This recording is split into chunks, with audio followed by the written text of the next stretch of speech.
যে 24 ঘন্টা আল্লাহর সাথে শিরিক করে সে যদি আল্লাহর কাছে চায় তাকেও আল্লাহ দেয়। আল্লাহ বলে আমি রহমানুর রহিম। দুনিয়া চাইছো, নমরুদ দুনিয়া চাইছে, দুনিয়া পাইছে। ফেরাউন দুনিয়া চাইছে, দুনিয়া পাইছে। সাদ্দাত দুনিয়া চাইছে, দুনিয়া পাইছে। কিন্তু যে সকল বান্দারা আখিরাত চায় আমি আল্লাহ রাব্বুল আলামিন আখিরাতও দেই। হযরত আবু বকর আখিরাত চেয়েছে, হযরত ওমর, আবু বকর, হযরত বেলাল আখিরাত চেয়েছে। বেলাল তো দুনিয়া চায় না, আখিরাত চেয়েছে। ফেরাউন দুনিয়া চাইছে, দুনিয়া পাইছে।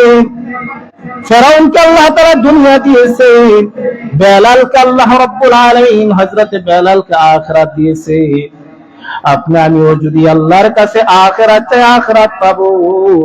কিন্তু ভেবে চিন্তে একটু কথা বলুন, আল্লাহ রাব্বুল আলামিনের কাছে যদি দুনিয়া চাই দুনিয়া পাইলাম, দুনিয়া কি আমার চিরস্থায়ী না অস্থায়ী? কথা বলেন, দুনিয়া কি আমার চিরস্থায়ী না অস্থায়ী? অস্থায়ী। এজন্য আল্লাহ রাব্বুল আলামিন বলেন ইয়াউমা ইয়াফিরুল মারউ মিন আখিহি ওয়া উম্মিহি ওয়া আবিহি ওয়া সাহিবাতিহি ওয়া বানি। হে আমার বান্দারা শোনো, কিয়ামতের ময়দানে তোমার সন্তান কোনো কাজে আসবে না, তোমার স্ত্রী তোমার কাজে আসবে না, তোমার ভাই তোমার কাজে আসবে না, তোমার বোন তোমার কাজে আসবে না। শোনো, তোমার দুনিয়া চাইলা সন্তানের জন্য সন্তান দিলাম, দুনিয়া কৃত্রিম চাইলা ব্যবসা তোমাকে ব্যবসা দিলাম, ভালো স্ত্রী চাইলা ভালো স্ত্রী দিলাম দুনিয়াতে। কিন্তু শোনো, এই দুনিয়াটাকে যদি আখিরাত মুখী তুমি বানাইতে চাও, তুমি সন্তানটাকে তোমার আখিরাত মুখী করতে হবে, তোমার স্ত্রীটাকে আখিরাত মুখী করতে হবে, তোমার বোনকে আখিরাত মুখী করতে হবে, তোমার বাবাকে আখিরাত মুখী করতে হবে, তোমার মাকে তোমার আখিরাত মুখী করতে হবে। তাহলে তুমি দুনিয়াও পাইলা আখিরাতও পাইলা। কথা বলেন ঠিক কিনা? এই জন্য হযরত ইব্রাহিম আলাইহিস সালাম তো সন্তান চাইছে, আপনি আমিও তো আল্লাহর কাছে সন্তান চাই। ইব্রাহিম আলাইহিস সালাম আল্লাহ রাব্বুল আলামিনের দোয়া করছে, আল্লাহ রব্বি হাবলি মিনাস সালিহিন, রব্বি হাবলি মিনাস সালিহিন। আল্লাহ তুমি সন্তান তো দিবা, সন্তান তো দিবা ঠিক আছে, কিন্তু তুমি আমার একটা নেককার সন্তান তুমি আমারে দান কইরো। কথা বলেন ঠিক কিনা? কি সন্তান চাইছে? নেককার সন্তান চাইছে। কি সন্তান? আল্লাহ তুমি আমার স্ত্রী দান করবা, ঠিক আছে ভালো কথা, কিন্তু আমার একটা নেককার স্ত্রী তুমি আমাকে দান কইরো। আল্লাহ তোমার কাছে দুনিয়া চাইলাম, কিন্তু দুনিয়াটা আখিরাত মুখী হয়ে যাবে। দুনিয়াতে সন্তান আল্লাহর কাছে দোয়া করবে, আল্লাহ পাক রব্বুল আলামিন এই সন্তানের দুইটা হাত উত্তোলনের খাতিরে এই বাবার জিন্দেগীর গুনাহগুলো ক্ষমা করে দিবে। যখন কন্যা সন্তানটাকে নেককার কন্যা সন্তান বানাইলেন, আল্লাহ পাক রব্বুল আলামিনের কাছে যখন আপনার এই কন্যা সন্তানরা দুইটা হাত তুলে দোয়া করবে, আল্লাহ আমার বাবাকে তুমি ক্ষমা করে দাও, আল্লাহ বলবে তোর সন্তান তোর জন্য দুইটা হাত তুলে চোখের পানিগুলো ছেড়ে ছেড়ে দোয়া করতেছে। এখন তো তুই অন্ধকার কবরে এসে পড়ছস, এই অন্ধকার কবরে তো কোনো আমল পৌঁছবে না, তুই তো এখন নামাজও করতে পারবি না, রোজাও করতে পারবি না, তেলাওয়াতও করতে পারবি না, তোর সব কিছু বন্ধ হয়ে গেছে রে বান্দা। এখন যদি বান্দা তোর এই নেককার সন্তানরা দুইটা হাত তুলে দোয়া করে তোর এই সন্তানের উসিলা করে তোর জিন্দেগীর গুনাহগুলো ক্ষমা করে দিব। ভাইয়েরা আমার, এই জন্য বলতে চাই, সামনে আমাদের এমন একটা দিন আসতেছে, ইয়াউমা ইয়াফিরুল মারউ মিন আখিহি ওয়া উম্মিহি ওয়া আবিহি ওয়া সাহিবাতিহি ওয়া বানি। এমন একটা দিন আসবে সন্তান আমার কাজে আসবে না, মেয়েও আমার কাজে আসবে না, স্ত্রী আমার কাজে আসবে না, মা বাবা আমার কাজে আসবে না। মা বাবাকে যদি তুমি কাজে লাগাইতে চাও, সন্তানকে যদি কাজে লাগাইতে চাও, তাহলে নেককার সন্তান তুমি দুনিয়ার ভিতরে রেখে যাও। এই নেককার সন্তান দিয়ে তুমি আখিরাতের ময়দানে আল্লাহর কাছে তুমি নাজাতের জরিয়া হয়ে যেতে পারো। কথা বলেন ঠিক কিনা? এই জন্য ভাইয়েরা আমার বলতে চাই, এই মাসটা হলো পবিত্র শাবান মাস। কি মাস? এই পবিত্র শাবান মাসে আল্লাহর রাসূল বিশ্বনবী সাল্লাল্লাহু আলাইহি ওয়াসাল্লাম বেশি বেশি করে রোজা রাখতেন। এক সাহাবী জিজ্ঞাসা করলেন, প্রশ্ন করলেন, ইয়া রাসূলুল্লাহ, বাকি মাসগুলোর ভিতরে তো আপনাকে দেখি না এত পরিমাণ রোজা রাখতে। আল্লাহর রাসূল বলেন, এই মাসটা এমন একটা গুরুত্বপূর্ণ মাস, ফজিলতের মাস, শাবান মাস। আমার হায়াত যদি এখানে শেষ হয়ে যায়, আমি যেন আল্লাহর দরবারে রোজা অবস্থায় উপস্থিত হতে পারি। সুবহানাল্লাহ। আর আজকে আমরা উম্মত হইয়া রমজান মাসে পর্যন্ত রোজা রাখতে পারি না। রমজান মাস আসলে আমাদের মনে হয় আমাদের মাথার উপরে কেমন যেন একটা বোঝা চাপাইয়া দেওয়া হয়েছে। কথা বলেন ঠিক কিনা? কিন্তু আজকে আমরা রমজানের আমরা প্রতিযোগিতা করি না, ইবাদতের প্রতিযোগিতা করি না, তেলাওয়াতের প্রতিযোগিতা করি না, জিকির আজকারের প্রতিযোগিতা করি না, হালাল হারামের ভিতরে তমিজ করি না। ঈমানদার আর বেঈমানের ভিতরে পার্থক্য হলো, তোমার ভিতরে ঈমান আছে কিনা তুমি কিভাবে বুঝতে পারবা? হে উম্মত, আল্লাহর রাসূল সাল্লাল্লাহু আলাইহি ওয়াসাল্লাম বলে দিয়েছে, তোমার ভিতরে ঈমান আছে কিনা তুমি কিভাবে বুঝতে পারবা? যখন তুমি নামাজ আদায় করবা, তোমার কাছে ভালো লাগবে, মজা লাগবে, শান্তি লাগবে। যখন তুমি নামাজ ছেড়ে দিবা, তোমার মনটা ছটফট করা শুরু করে দিবে। আর তুমি মুসলমান দাবি করো, নামাজ আদায় করো না, আযান হয়ে গেছে মসজিদের ভিতরে, আল্লাহু আকবার, আল্লাহু আকবার, আল্লাহ সবচেয়ে বড় হয়, আল্লাহ সবচেয়ে বড় হয়, তোমার দিলের ভিতরে কম্পন সৃষ্টি হয় না। মসজিদে মুয়াজ্জিন আযান দিয়ে দিছে, হাইয়া আলাস সালাহ, হাইয়া আলাল ফালাহ, মসজিদের দিকে ধাবিত হও। কিন্তু তোমরা মসজিদের ভিতরে সময় তোমার মন ছটফট করে না, ইবাদত করতে তোমার মনে চায় না। তুমি মনে করবা নাম কি আজকে মুসলমান আছো, তোমার ভিতরে ঈমান নাই, তুমি বেঈমান হয়ে গেছো। কারণ হলো ঈমান আর বেঈমানের ভিতরে পার্থক্য হলো, ঈমানদার নামাজ আদায় করবে, বেঈমান কোনদিন মসজিদের ভিতরে আসবে না। ও পুরা কপাল মুসলমান, শুনিয়া রাখো, কোনদিন তো হিন্দুরা কোনদিন আমাদের মসজিদের ভিতরে ঈদের দিন আসিয়া কোনদিন দুইটা সাজদা দিয়ে যায় না।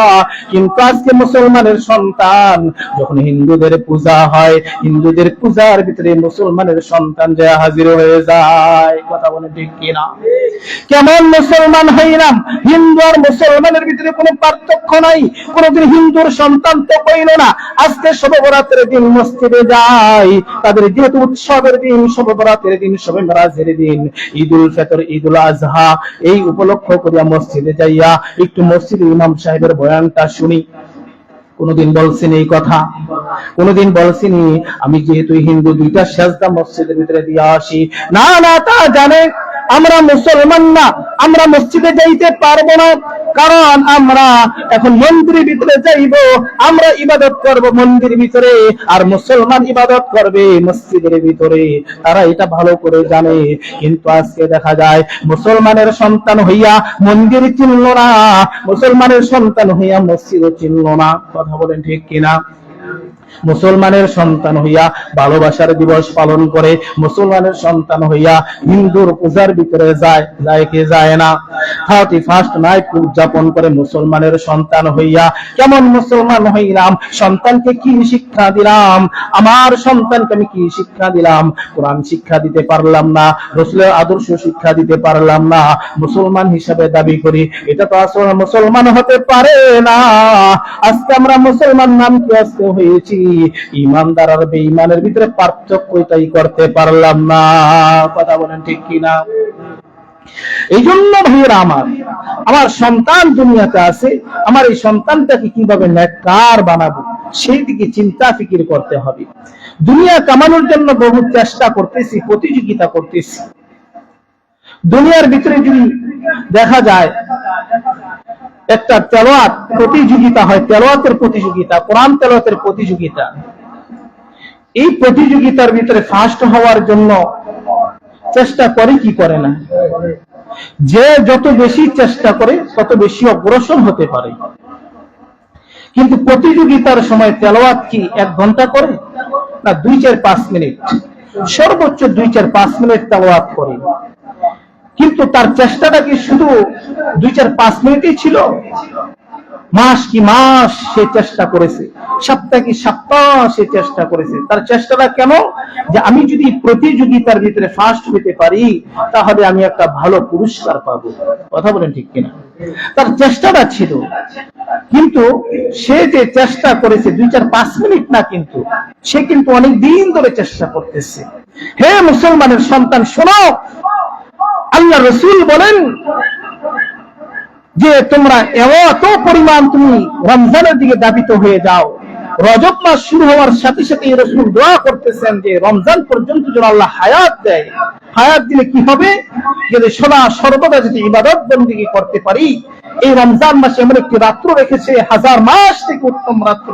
হে আমার উম্মতেরা, শোনো, যদি তুমি পেয়ে যাও 1000 মাস থেকে উত্তম একটি রাত্র তুমি পেয়ে গেছো। সুবহানাল্লাহ।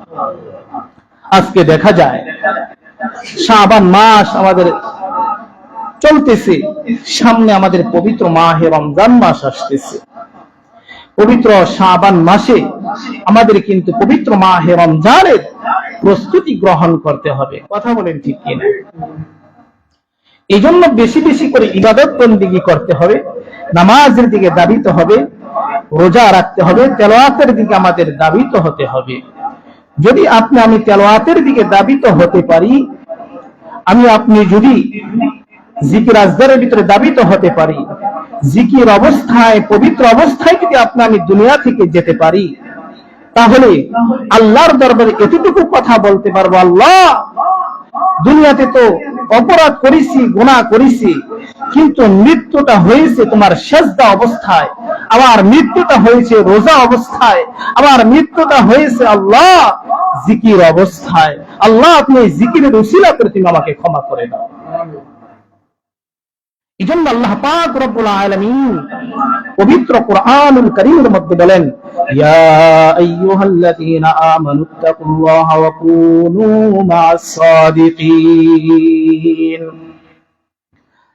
আল্লাহ পাক রব্বুল আলামিন বলেন, হে বান্দা শোনো, ইমানদারওয়ালারা শোনো, তোমার সন্তানকে যদি নেককার বানাইতে চাও, তোমার কন্যাকে যদি নেককার বানাইতে চাও, তুমি একটি ভালো ব্যক্তি, নেককারওয়ালাদের সাথে তোমার সম্পর্কটা তোমার রাখতে হবে।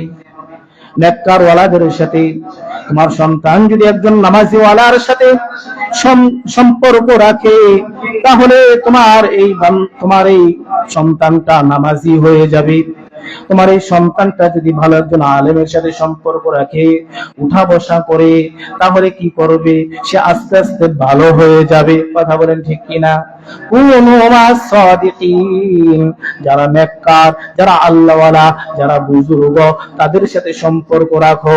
যদি সম্পর্কটা ভালো হয়, তোমার উঠা বসাটা যদি ভালো হয়, তোমার দুনিয়ার জিন্দেগি ভালো হয়ে যাবে, আখিরাতের জিন্দেগি তোমার জন্য ভালো হয়ে যাবে। কথা বলেন ঠিক কিনা? ভাইরা আমার, বলতে চাই, মনে কষ্ট নেবেন না। আমার সন্তান যদি একটা চোরের সাথে সম্পর্ক রাখে, আমার সন্তান যদি একটা ডাকাতের সাথে সম্পর্ক রাখে, আমার সন্তান যদি একটা ঘুষখোরের সাথে সম্পর্ক রাখে, সুদখোরের সাথে সম্পর্ক রাখে, গাঁজাখোরের সাথে সম্পর্ক রাখে, বাবাখোরের সাথে সম্পর্ক রাখে, ভাইয়েরা আমার, বলতে চাই, ওই সন্তানটা কোনোদিন ভালো হবে না, কোনোদিন ভালো হবে না। তাকে যদি দুধ দিয়ে গোসল করান, সে ভালো হবে না। কারণ হলো তার সম্পর্কটা, তার সঙ্গটা হলো খারাপ লোকের সাথে। তার বন্ধুটা হইছে বেনামাজি, তার বন্ধুটা হইছে বাবাখোর, তার বন্ধুটা হইছে গাঁজাখোর। কথা বলেন ঠিক কিনা? আজকে যদি একজন ভালোর সাথে আমার সম্পর্কটা হয়, আমার সন্তানটা যদি কোনো আলেমের সাথে সম্পর্ক ধরাই দিতে পারি, কোন মসজিদের ইমামের সাথে আমার সন্তানের সম্পর্ক যদি ধরাই দিতে পারি, কোন নামাজিওয়ালার সাথে যদি আমার ছেলের সম্পর্কটা ধরাই দিতে পারি, তাহলে আস্তে আস্তে ভালো মানুষের সাথে চলতে চলতে দেখবেন একদিন সে নামাজি হয়ে যাবে, একদিন দেখবেন সে সুদ খাবে না, ঘুষ খাবে না, দেখবেন চাকরি করবে ঠিক, কিন্তু সে সুদের কাছেও যাবে না। কারণ তার শৈশবকালটা, তার যৌবনকালটা একজন আলেমের সাথে সম্পর্ক ছিল। আলেম তাকে নসিহত করেছে, বাবা সুদ খাওয়া যাবে না, সুদ খাওয়া যাবে না, হারাম খাওয়া যাবে না। আল্লাহর রাসূল বিশ্বনবী বলেছেন, যদি তুমি সুদ খাও তোমার এই এই গুনাহ হবে, এই এই শাস্তি হবে। যখন এই ছোট নাবালেগ বাচ্চাটা, শৈশবের বাচ্চাটা যৌবনকাল যখন একজন আলেমের সাথে তার সম্পর্ক ছিল, তখন সে বুঝতে পারবে না না না, যদিও আমার কাছে সুদের টাকা আসতেছে, এটা আমার খাওয়া যাবে না, রাসূল নিষেধ করেছে, কারণ আলেম বলেছে, মুফতি সাহেব বলেছেন, আমার সম্পর্কটা ছিল ভালো মানুষের সাথে, নামাজীদের সাথে, না না এগুলো করা যাবে না। কিন্তু ছোটকাল থেকে যদি একজন খারাপ সঙ্গ হয়ে যায়, তাহলে আমার সন্তানটাও নষ্ট হয়ে যাবে। কথা বলেন ঠিক কিনা? এই জীবনটা কিন্তু নষ্ট করার জীবন নয়।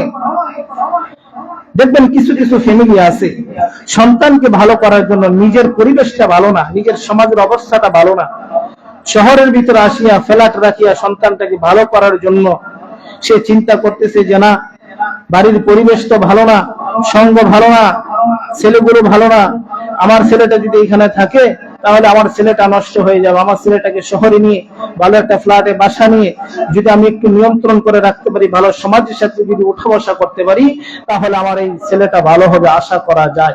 এই চিন্তা চেতনা নিয়ে অনেক ফ্যামিলি দেখবেন বাসা বাড়ি নিয়ে ভাড়া থাকে। কথা বলেন ঠিক কিনা? যাতে সন্তানটা ভালো হয়। এই জন্য আপনার আমার ভালো হওয়ার জন্য ভালো মানুষের সাথে সম্পর্ক রাখতে হবে, ওলামা ইকরামের সাথে সম্পর্ক রাখতে হবে। যদি আপনি আমি ওলামা ইকরামের সাথে সম্পর্ক রাখতে পারি, নামাজি ওলার সাথে সম্পর্ক রাখতে পারি, আল্লাহ ওয়ালাদের সাথে সম্পর্ক রাখতে পারি, বুজুর্গানে দিনের সাথে যদি সম্পর্ক রাখতে পারি, আপনার আমার দিল খুলে যাবে, দুনিয়া মুখী থেকে আখিরাত মুখী হয়ে যাব। দুনিয়া ভালো লাগবে না, আখিরাত ভালো লাগবে। দেখবেন যারা 5 ওয়াক্ত নামাজ আদায় করে, তাদের দেখবেন যদি 1 ওয়াক্ত নামাজ কাজা হয়ে যায়, তাদের মনের ভিতরে একটা অস্থিরতা আসে। আসে কি আসে না? কথা বলেন, আসে কি আসে না? যারা দৈনিক কোরআন তেলাওয়াত করে, হঠাৎ করে যদি একদিন কোরআন তেলাওয়াত বন্ধ হয়ে যায়, তার মনের ভিতরে পেরেশানি আসে, হায় আমি তো কোরআন তেলাওয়াত ছেড়ে দিলাম, কেমন জানি তার ভিতরে একটা অস্থিরতা আসে। আসে কি আসে না? কারণ তার কোরআনের সাথে সম্পর্ক, কারণ তার নামাজের সাথে সম্পর্ক, কারণ তার তাসবিহ তাহলিলের সাথে সম্পর্ক। আবার কিছু মানুষ দেখবেন ওলামা ইকরামের সাথে সদা সর্বদা আসা যাওয়া, সম্পর্ক ভালো, একদিন হঠাৎ করে যদি ওলামা ইকরামের সাথে সম্পর্ক যদি ছিন্ন হয়ে যায়, অর্থাৎ কোথাও গিয়েছে, দেখা করতে পারে না, সাক্ষাৎ করতে পারে নাই, মনে মনে একটা পেরেশানি আসে, হায় আজকে তো হুজুরের সাথে কথা বলতে পারি নাই, আজকে দিনে কিছু শিখতে পারি নাই, মাসলা মাসাইল শিখতে পারি নাই, মনের ভিতরে একটা পেরেশানি আসে। আসে কি আসে না? এই জন্য ভাই, আপনার আমার সম্পর্কটা যাতে ভালো মানুষের সাথে হয়। এই শাবান মাস এসেছে, সামনে শবে বরাত আসতেছে, আপনাদেরকে আমি বলবো যে রমজানের প্রস্তুতি গ্রহণ করার জন্য, বেশি বেশি করে নেক আমল করার জন্য আল্লাহ পাক যেন আমাদের সকলকে তৌফিক দান করে। সকলে বলুন আমিন। এতটুকুই আমার সংক্ষিপ্ত আলোচনা শেষ করলাম। আপনারা সকলেই অবগত আছেন যে আমাদের মসজিদের 3 তলার ছাদের ছাদ ঢালাই হয়ে গেছে, আলহামদুলিল্লাহ। আপনারা দেখেছেন। এখন আলহামদুলিল্লাহ ওযুখানার জন্য আমরা সামনে কাজ করতেছি রাস্তার ভিতরে।